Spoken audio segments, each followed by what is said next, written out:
ये महज इत्तेफाक नहीं है कि हम लोगों ने यकायक देश में राष्ट्रवाद क्या है, राष्ट्रवाद की परिभाषा क्या है, देश को किन खतरों से चुनौती है, वो कौन लोग हैं जो इस देश के लिए चुनौती बने हुए हैं, वो कौन ताकतें हैं जो इस देश को तोड़ना चाहती हैं, इसका एक लंबा अध्ययन और उसके बाद इस देश के चंद प्रबुद्ध लोगों में से एक मेरे साथ हमेशा साए के साथ रहते हैं, कर्नल RSN सिंह साहब,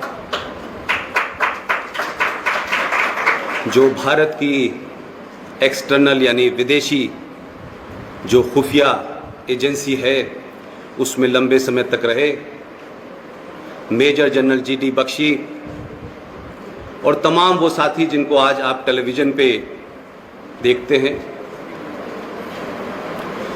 इन तमाम लोगों के कहने के बाद मैंने अपनी 26 साल की पत्रकारिता से इस्तीफ़ा दिया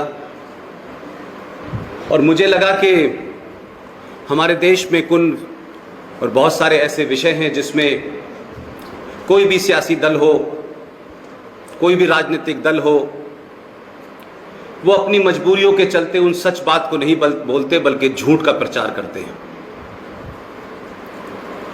तो हमने तय किया कि हमारा किसी से संबंध नहीं है, चाहे सरकार हो, विपक्ष हो, ये आइडियोलॉजी हो, वो आइडियोलॉजी हो। हमने कहा हमारा एक ही हमारी पार्टी है, एक ही संगठन है, उसका नाम है भारत। हम राष्ट्र के सिलसिले में जो भी सामने आएगा उसको चुनौती देंगे पूरी ताकत के साथ। इस बैकग्राउंड में मैं आपके बीच में हूं। गुनाह आना मेरे लिए दो कारणों से बड़ा महत्वपूर्ण है कि मध्य प्रदेश की धरती मेरी मां की धरती है। मध्य प्रदेश में शिवपुरी नाम की एक जगह है, वहाँ से मेरी माँ का संबंध है। मैंने गुनाह का नाम सिर्फ ये सुना था कि कुछ हमारे रिश्तेदार यहाँ रहते हैं, मैंने उन्हें देखा तक नहीं था। आप लोगों ने गुनाह बुला करके आप सब लोगों के सामने मुझे अपनी बात कहने का तो मौका दिया, लेकिन उन सालों पुराने रिश्तेदार जिनको मैं नहीं देखा था, उन्होंने मुझे नहीं देखा था, उनसे मेरी मुलाकात करा दी। इसके लिए बहुत बहुत धन्यवाद।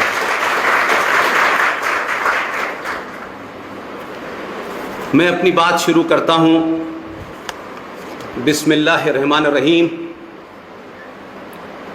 आज के प्रोग्राम के मुंतज़मीन, यंग थिंकर्स फोरम, गुनाह के लोग, ख़वातीन व हज़रात, मेरे हम उम्र और इस गुनाह के नौजवान साथियों, आपने हमें आज यहाँ बोलने का मौका दिया, इसके लिए तहे दिल से शुक्रिया। देखिए, मेरे बारे में बहुत ज़्यादा ये कहा जाता है कि मैं इतिहास में बेकतई रहना नहीं चाहता। इतिहास क्या था, कैसा था, अभी हमारे बुजुर्ग, आपके प्रदेश के ब्यूरोक्रेट, कुछ बातें उन्होंने कही। लोग कहते हैं कि युवा आज का भ्रमित है। मेरा बिल्कुल दूसरा विचार है इस मामले में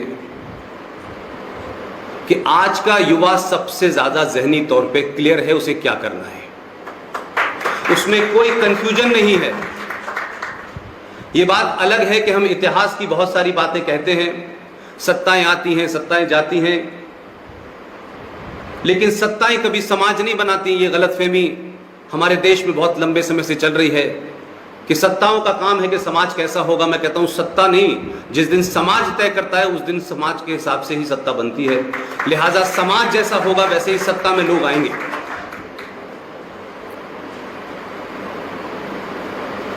आज के यूथ को एक बहुत बड़ी ताकत उसके पास है, जिसका रियलाइजेशन हम कुछ लोगों को हुआ और लगा कि हम आज के यूथ से अपनी बात पहुंचाने के लिए उसको बड़े बड़े शब्दों में न फंसाएं, बड़े बड़े इतिहास की घटनाओं का हवाला न दें, क्योंकि आज का युवा सत्तू नहीं खाता है।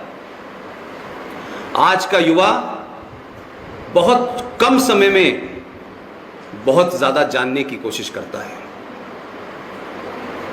और उसका ये सोचना और उसका ये करना इसलिए भी जरूरी है कि समय के साथ चीजें बदली हैं।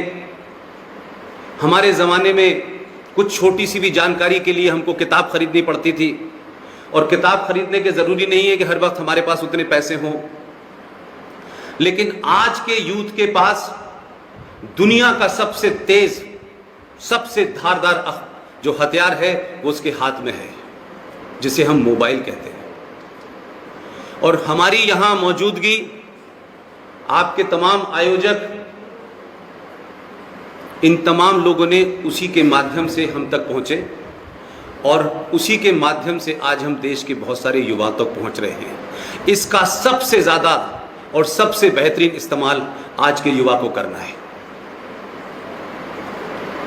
कोई कंफ्यूजन नहीं होना चाहिए, किसी नेता ने क्या कहा, किसी समाज सेवक ने क्या कहा, और उसके कहने के बाद आप ये परेशान हो कि ये सही है या गलत है। आपके हाथ में ये हथियार है, आप यहीं बैठे बैठे कह सकते हैं, सोच सकते हैं कि जो बात कही जा रही है, जो बताई जा रही है, जो पढ़ाया जा रहा है वो सच है कि नहीं सच है। इसका ब्लैक एंड व्हाइट यहीं हो जाएगा, कहीं किसी को जाने की जरूरत नहीं है। पिछले 70 सालों से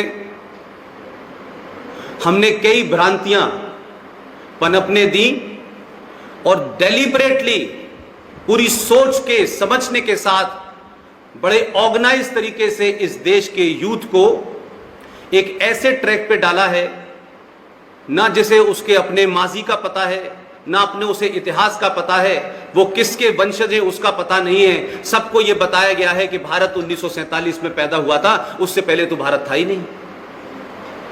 अब इस इतिहास को पढ़ने के बाद आपको पहले दिन से आपकी जड़ों से काटने, आपका क्या गौरवशाली इतिहास रहा है, आपके पूर्वज कौन थे, उन्होंने क्या क्या इतिहास में किया, ये देश, ये गंगा, जमुना, कैलाश पर्वत, हिमालय, ये 1947 में नहीं पैदा हुए थे, ये अनादिकाल से चल रहे थे। ये कुंभ 1947 में और आज योगी जी के आने से नहीं शुरू हुआ है, ये अनादिकाल से चल रहा था।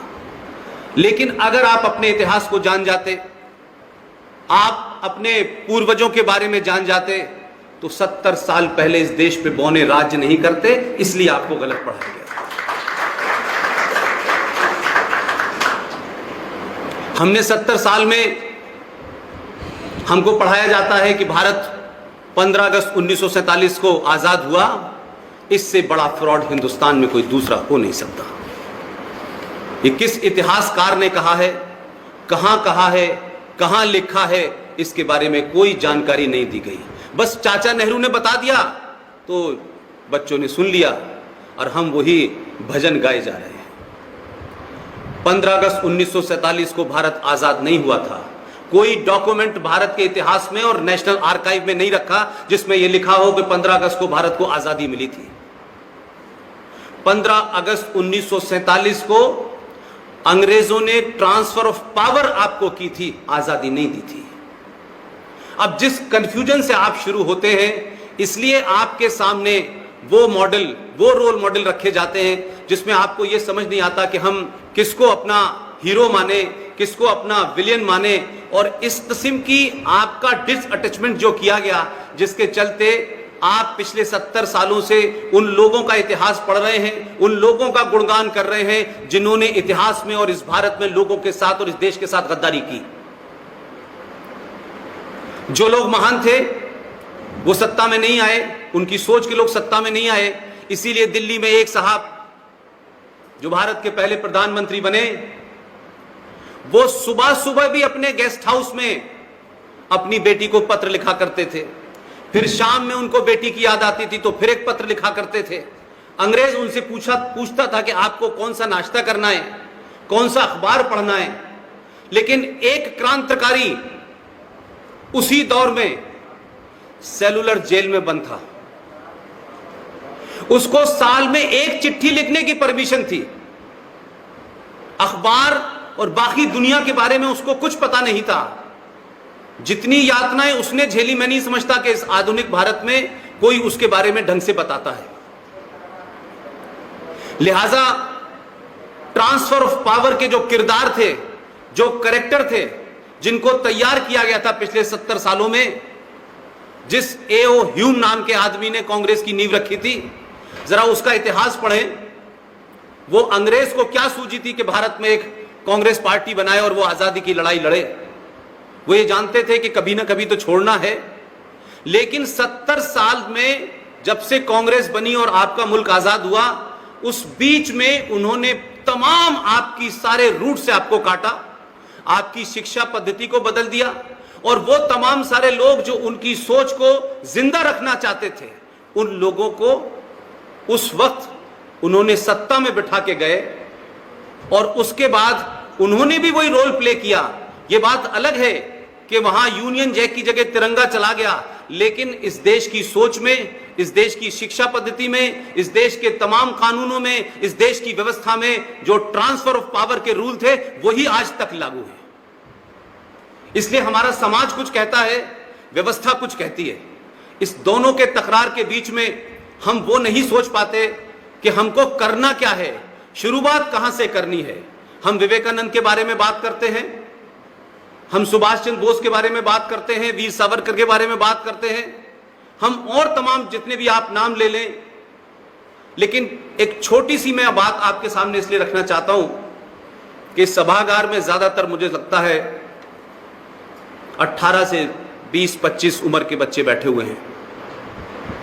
एक बात आप याद कर लीजिए और ये मान लीजिए कि इसको कतई दिमाग से निकाल दें कि जब तक बहुत बड़ा संगठन नहीं होगा, बहुत पैसा नहीं होगा, तब तक आप कुछ कर नहीं पाएंगे।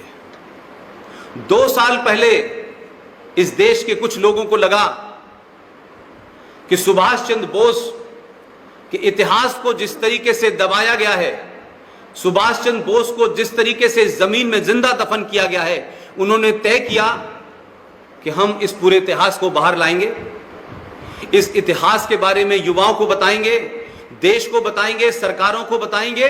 लेकिन 2 साल के अंदर उसमें थोड़ी सी मेरी भूमिका इतनी है कि मैं भी उनसे एसोसिएटेड हूं।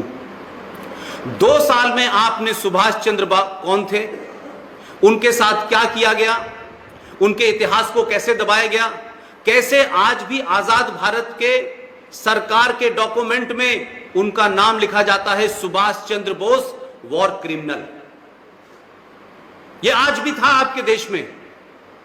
तो चंद लोगों ने जब तय किया तो सुभाष चंद्र बोस के उन डॉक्यूमेंट्स को भी हम लोगों ने बाहर निकलवाया। भारत की वर्तमान सत्ता के पास भी हम उसी तरह गए जैसे पहले जाते थे और हमने तमाम तथ्य रखे और कहा कि जो यूनाइटेड भारत था, यानी 1943 में सुभाष चंद्र बोस ने जो पहली आजादी की घोषणा की थी 21 अक्टूबर को, उस वक्त जब आजाद की घोषणा की थी भारत को, तो दुनिया के 12 देशों में उस वक्त का यूएसएसआर, उसने भी आपको मान्यता दी थी। क्या वजह हुई कि वो सुभाष चंद्र बोस, जिसने वो पहले प्रधानमंत्री यूनाइटेड भारत के थे, आजादी की घोषणा भी की, दुनिया के 12 देशों ने आपको रिकॉग्नाइज भी किया, मान्यता भी दी, उसी सुभाष चंद्र बोस को 1943 और 47 के बीच में ऐसे हालात पैदा कर दिए कि उनको किस तरीके से यहां से बाहर जाना पड़ा, कैसे हालात पैदा किए और कैसे इतिहास ने कैलिब्रेटेड अंदाज में उनको इस देश के अंदर एक उग्रवादी, एक आतंकवादी, एक भारत सरकार जो उस वक्त अंग्रेजों की थी, उसके खिलाफ युद्धबंदी घोषित किया। तो ये कोई ऐसा नहीं था कि यकायक हो गया हो। ये अलग बात है कि वो लोग सत्ता पे लंबे समय तक रहे, लेकिन सत्ता में जो लोग थे वो ठीक है, लेकिन समाज की पिछले 70 साल से चुप्पी, समाज का न बोलना, समाज का इन चीजों पे प्रश्न करने के कारण आज हमारे सामने जो हमारे हीरोज हैं उनको विलियन करके पेश किया गया। मात्र 2 साल के अंदर भारत के प्रधानमंत्री ने हमारी बात को माना और पहली बार आजाद भारत में भारत का प्रधानमंत्री लाल किले पे 15 अगस्त के बाद 21 अक्टूबर को गया और उसने झंडा फहराया। और वो सिर्फ लाल किले पे नहीं गए, फिर वो अंडमान निकोबार भी गए, जिस द्वीप पे वो आए थे पहली बार, उसका नाम भी बदला और लाल किले के अंदर सुभाष चंद्र बोस का म्यूजियम भी बनाया।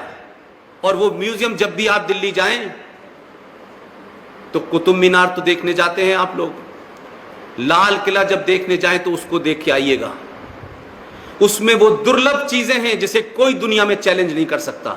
उसको देख लेंगे तो आपको पता चलेगा कि ये आजाद भारत का पहला प्रधानमंत्री क्यों था और क्यों उस वक्त की सत्ताओं ने इनको दबाया गया।